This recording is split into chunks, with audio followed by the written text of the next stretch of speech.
Chers amis, bonjour. Alors je voulais retravailler dehors, mais il se remet à pleuvoir, donc c'est cuit, cuit. Aujourd'hui, je vais vous parler d'une émission que j'ai vue ce midi, à toute une histoire au sujet des nounous. Alors, il y avait eu déjà une histoire, une émission, une émission de toute une histoire qui avait été consacrée aux nounous qui abusaient de leur travail pour devenir la maîtresse du père de l'enfant. C'était une émission particulière, mais il se trouve qu'aujourd'hui, c'était pas de cet ordre-là, enfin de ce problème-là dont il était question. C'était uniquement des nounous qui avaient abusé de la confiance de leurs employeurs. Alors il y avait différents cas qui étaient exposés, bien évidemment. Il y avait le cas d'une nounou qui était alcoolique et qui évidemment cachait son jeu, comme malheureusement c'est souvent le cas quand on est alcoolique. Et puis il y avait un autre cas de la mère de la nounou, l'enfant de la nounou, qui était une jeune femme, était pédophile. C'était une femme. Une jeune femme. Enfin, il y avait différents cas, quoi. Et puis, donc c'est très intéressant, en fait. C'était vraiment une émission, j'ai trouvé ça tout à fait intéressant, parce que ça soulève plein de choses. Parce qu'évidemment, ces parents, quand ils sont venus témoigner, là, portent une certaine forme de culpabilité, parce que c'est extrêmement complexe, effectivement, que de devoir confier son enfant, parce qu'on va travailler. Alors moi, je peux d'autant mieux parler de ce problème que moi, j'ai été femme au foyer pendant quasiment 30 ans, et que donc je n'ai jamais confié mes enfants à qui que ce soit pour l'instant. Je dis pour l'instant parce qu'on ne sait pas ce que l'avenir nous réserve. Mais il se trouve que moi, la raison pour laquelle je n'ai jamais travaillé à l'extérieur, c'est que je n'avais aucune formation en quoi que ce soit. Donc en fait, les secteurs qui m'auraient intéressé, je n'avais de toute façon aucun diplôme. Et comme j'ai raté mon bac du premier coup et que je ne l'ai jamais repassé, pour moi, c'était beaucoup plus intéressant sur le plan psychologique et financier de rester à la maison à élever mes enfants. Voilà. Donc je n'ai pas été femme au foyer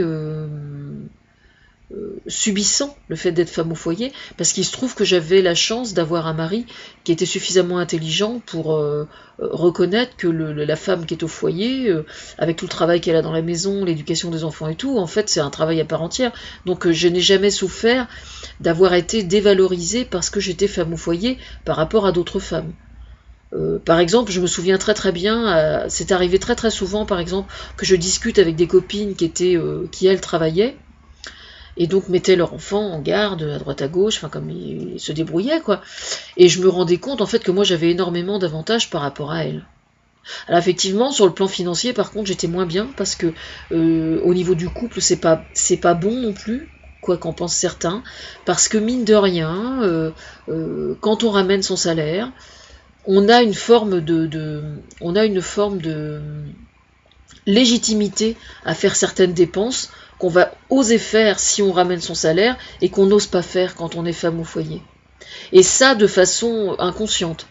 Voilà, c'est-à-dire que même moi je me souviens que mon mari me versait telle somme d'argent tout à fait confortable, enfin correct en tout, enfin confortable pour les revenus qu'on avait, on va dire, chaque mois pour que je m'occupe de tout en fait, quasiment. Et en fait j'avais jamais l'occasion de penser à ma pomme. Voilà.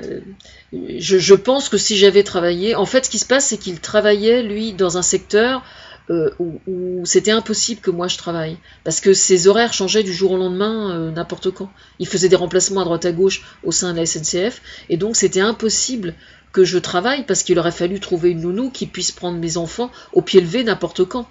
Donc c'était vraiment très compliqué, quoi.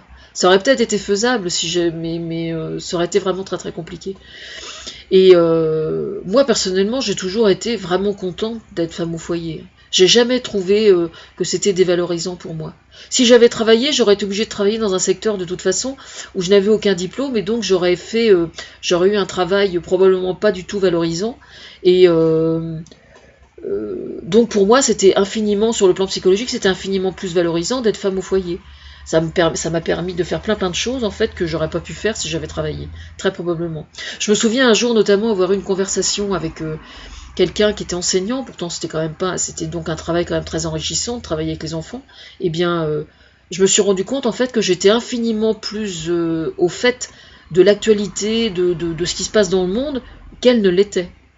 C'est-à-dire qu'elle, elle avait là tout le temps la tête dans le guidon, le travail à plein temps plus les 3 enfants, elle avait tout le temps la tête dans le guidon, elle était même pas au courant de ce qui se passait dans l'actualité, des infos et tout ça. Alors que moi, j'étais infiniment plus informée qu'elle. Comme quoi, voilà. Il y a des idées reçues, je crois, quand même. Hein. Il y a beaucoup d'idées reçues sur les femmes au foyer.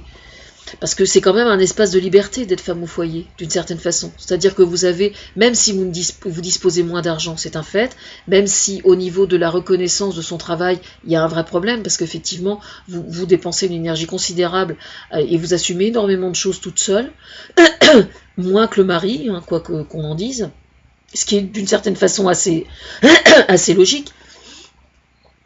Mais il n'empêche que vous avez la liberté, vous êtes votre propre chef d'entreprise d'une certaine façon, et donc vous avez la liberté absolue et totale d'organiser votre temps, d'avoir une vie associative à côté, de développer certaines passions. On peut quand même on a quand même un espace de liberté très important. Maintenant, il y a des tas d'inconvénients et des inconvénients qui sont complètement sous-estimés par les femmes au foyer elles-mêmes et qu'elles ne connaissent pas. C'est notamment au moment où vous pétez les plombs, si jamais vous avez un problème, une crise du milieu de la vie qui est particulièrement difficile, ce qui fut mon cas, c'est là que vous appréciez véritablement la véritable gravité et le piège infernal dans lequel on se trouve enfermé quand on est femme au foyer. Parce que le problème, c'est que le travail à l'extérieur, c'est le seul et unique moyen d'avoir une véritable autonomie financière, premièrement, et deuxièmement, de bénéficier d'une reconnaissance sociale autre que celle de femme au foyer. Et ça, c'est d'une importance absolument fondamentale, et même ma psychologue, moi, quand j'avais fait ma psychothérapie, était extrêmement à l'écoute parce que je lui expliquais, en fait ce qui m'avait énormément marqué, c'est que quand moi j'étais partie avec mon mari, j'avais une de mes amies qui travaillait à plein temps, qui avait énormément de points communs avec moi, mais elle travaillait à plein temps, avec 2 enfants. Et on avait eu l'occasion d'en discuter, et au moment où elle se séparait de son mari, c'était lui qui partait avec quelqu'un d'autre, et bien j'avais été complètement atterrée par le fait qu'elle ait besoin simplement d'un petit traitement antidépresseur, c'est tout, un petit traitement antidépresseur pendant 6 mois peut-être, et puis c'était passé quoi, c'était passé, sur le plan psychologique c'était passé, et pour cause, elle était l'épouse, elle était la femme épanouie sexuellement, enfin en théorie en tout cas, il n'y a aucune raison qu'elle ne le soit pas particulièrement, voilà. Et elle était surtout employée et elle avait un salaire à plein temps, voilà. Et le problème, c'est que la femme au foyer, le jour où elle pète les plombs, bon déjà elle se retrouve avec toutes les qualités, tous les défauts de la terre, puisque évidemment c'est tellement plus facile, surtout si elle pète les plombs évidemment. Donc elle se retrouve avec avoir tous les défauts de la terre. Et puis surtout, la reconnaissance sociale du travail n'est pas là pour servir de bouée de sauvetage. C'est ça qui est extrêmement grave. Voilà. Alors évidemment, à la question, est-ce qu'il n'est pas possible de travailler à plein temps et d'élever 3 enfants, la réponse est oui, bien sûr que c'est possible. Pour peu qu'on ait un mari qui soit assez intelligent pour s'investir dans les tâches ménagères et dans l'éducation des enfants au même titre que la maman, bien sûr que c'est possible. Il faut simplement savoir qu'on ne peut pas être partout. Voilà. Et la femme qui a la prétention de réussir sur tous les tableaux, je lui recommande très chaleureusement de bien avoir conscience que c'est impossible. Voilà. Si elle part du principe que de toute façon, elle va s'être plantée quelque part, elle va accepter beaucoup plus facilement le jour où elle va le prendre dans la tronche. Voilà, c'est ça. Il faut simplement le savoir. C'est tout. Voilà. Bon, mais je m'éloigne un petit peu du sujet là. On va revenir au nounou. En fait, moi j'ai le souvenir d'une autre copine justement qui travaillait à plein temps. Et sa gamine, bon il se trouve que moi je m'en occupais quand j'allais à la piscine, et que j'accompagnais toute l'école à la piscine tous les jeudis soirs. Et cette gamine, qui avait l'âge de mes filles, voyant que moi j'étais femme au foyer, elle ne supportait pas que sa mère travaille. et choisissent de travailler. C'était hallucinant. Et en fait, pendant toute son enfance, elle a emmerdé sa mère, parce qu'elle ne supportait pas que sa mère travaille, et elle voulait avoir sa mère pour elle toute seule. Voilà. Alors il faut savoir qu'il y a quand même des enfants qui sont des chieurs, hein, et qu'il ne faut pas vous laisser faire, mesdames. Voilà. Hein. Une femme, ça existe sous différents aspects, d'accord? Et sincèrement, en fait, l'idéal, quand on peut se le permettre, l'idéal, c'est de travailler à mi-temps. Parce que quelqu'un qui travaille à mi-temps ou à temps partiel, il a les avantages, il peut cumuler les avantages du statut de femme au foyer et les avantages quand même de ramener un salaire, si petit soit-il. Et ça, c'est quand même vachement important, parce que sur le plan psychologique, le jour où vous avez vraiment un souci, vous savez que vous ramenez un peu d'argent chaque mois, même si ça n'est pas un temps complet, ça vous permet quand même de sacrés avantages. Voilà. Alors de toute façon, il est impossible de tout réussir. Hein, d'accord ? Bon. Quand on choisit de fonder un couple avec quelqu'un et d'avoir des enfants, même si c'est pas pour avoir des enfants, c'est une aventure, voilà. Et puis cette aventure, eh ben, elle comporte des risques effectivement de se péter la gueule. Bah oui, mais il y a que celui qui fait rien, hein, qui risque pas de se péter la gueule. Hein. Moi, je connais des gens qui se pètent la gueule en vivant seuls. Hein. Vous savez, c'est pas... bah oui, hein. Je veux dire, les échecs, les histoires d'amour qui se terminent en nœud de boudin, moi je connais des histoires d'amitié qui ont fait 10 fois plus de mal que des histoires d'amour. Hein. Tout simplement. Hein. Je veux dire, dès l'instant que vivre comporte des risques. Hein. Je veux dire, vous allez vous promener sur le bord de la route. Moi, je connais une femme, elle se promenait un jour sur le bord de la route à la campagne avec son enfant. C'était un soir de fête du village. Il y a une voiture qui est passée et qui a fauché son mari et il est mort. Hein. Je veux dire, dès l'instant qu'on met un pied devant l'autre, il peut vous arriver quelque chose. Il faut bien vivre. Il faut bien vivre, et voilà. Et donc, quand vous allez choisir une nounou pour garder vos enfants, eh bien, c'est pareil. C'est pareil. Effectivement, c'est une très lourde responsabilité. Mais moi, je pense qu'une très bonne communication, c'est important. S'il y a quelque chose qu'elle fait ou qu'elle ne fait pas et qui vous choque ou qui vous pose problème, eh bien, je pense qu'il est beaucoup plus sain d'en parler à cœur ouvert, quitte à blesser. Et puis, je pense que les nounous ont tout intérêt aussi à parler à cœur ouvert aussi, je pense. Je pense qu'il arrive souvent qu'elles n'osent pas et je pense que c'est dommage.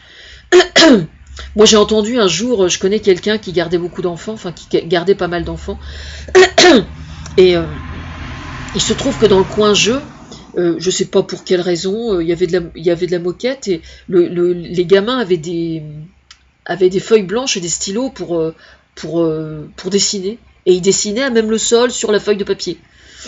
Et un jour, il y a des parents qui sont arrivés et qui observaient ça et ils étaient consternés, quoi. Est-ce que c'est vraiment extrêmement grave de dessiner sur une feuille de papier posée sur le sol ? Franchement. Ce que je veux dire par là, c'est que vous avez aussi des parents qui pinaillent sur des choses d'une banalité déconcertante ou d'une connerie déconcertante. Moi, je connais une maman qui culpabilisait de devoir mettre son enfant à la nourrice, par exemple, et qui lui mettait des collants blancs chaque matin. Et puis, quand elle récupérait son enfant le soir et que les collants étaient sales, elle était outrée. Elle était outrée. Alors, elle a retiré son enfant, puis elle l'a mis chez une autre nounou. Et puis après, m'en parlant, elle me disait, mais qu'est-ce que j'ai été conne ? Qu'est-ce que j'étais conne ? Qu'est-ce qu'on en avait à foutre que les collants soient dégueulasses le soir. J'avais qu'à lui mettre des collants gris et puis m'occuper de savoir ce qu'elle avait fait de bien dans la journée. Vous voyez ce que je veux dire ? Voilà, moi je me souviens hier soir, je vais vous raconter un truc marrant. Hier soir, j'étais à un concert gratuit offert par la région Haute-Normandie et j'observais les parents autour de moi. Bon, je me suis fait un petit peu draguer par un petit garçon, ça c'est autre chose. Enfin, draguer, c'est une façon de parler, bien évidemment. Mais il y a des petits garçons qui sont quand même des sacrés petits farceurs. Bon, bref. Et toujours est-il que j'observais, parce qu'il y avait des grandes flaques d'eau, il avait plu énormément dans l'après-midi, et donc devant la scène, il y avait plusieurs flaques d'eau qui faisaient 3 ou 4 mètres de large, quoi. Alors moi, je m'étais assise avec mon fauteuil de l'autre côté de la flaque d'eau, il y avait la Seine, la flaque d'eau, et puis moi, et puis des gens derrière moi, quoi. Et donc, et il y avait l'écran l'écran de la Seine, parce qu'il y avait un écran de chaque côté, parce qu'il y avait énormément de monde. C'était un festival, en fait, c'est un festival gratuit. Et donc, l'écran se reflétait dans la flaque d'eau. Et il se trouve que donc il y avait des gens qui essayaient de circuler de part et d'autre la flaque d'eau, évidemment. Eh bien, alors il y avait évidemment, quand je reconnais, quand vous avez 3 cm d'eau, ne pas laisser patauger les enfants pour pas qu'ils aient les pieds trempés, je conçois parfaitement. Mais il se trouve qu'il y avait plein d'endroits où les enfants pouvaient vraiment marcher. Hein, d'accord? C'est-à-dire qu'il y avait des galets, c'était du ballast, hein, c'est du ballast écrasé, je crois, avec du ciment ou je sais pas quoi. Donc les enfants pouvaient très bien marcher, il suffisait de faire attention. Je vous jure, sur tous les parents qui étaient là, qui avaient des enfants avec eux, la quasi-totalité des parents ont systématiquement pris leur enfant dans les bras pour traverser l'endroit où l'enfant pouvait poser les pieds sur les cailloux. Vous voyez ce que je veux dire? C'est-à-dire que les parents systématiquement ont l'habitude d'assister leurs enfants plus que de raison. Mais lâchez-leur la grappe un peu, hein, d'accord? Lâchez-leur la grappe. Hein. Là, les gamins, il suffisait qu'ils fassent attention où ils mettent les pieds. C'était un truc à franchir, il faisait 2 mètres de long. Vous voyez ce que je veux dire? 2 mètres de long.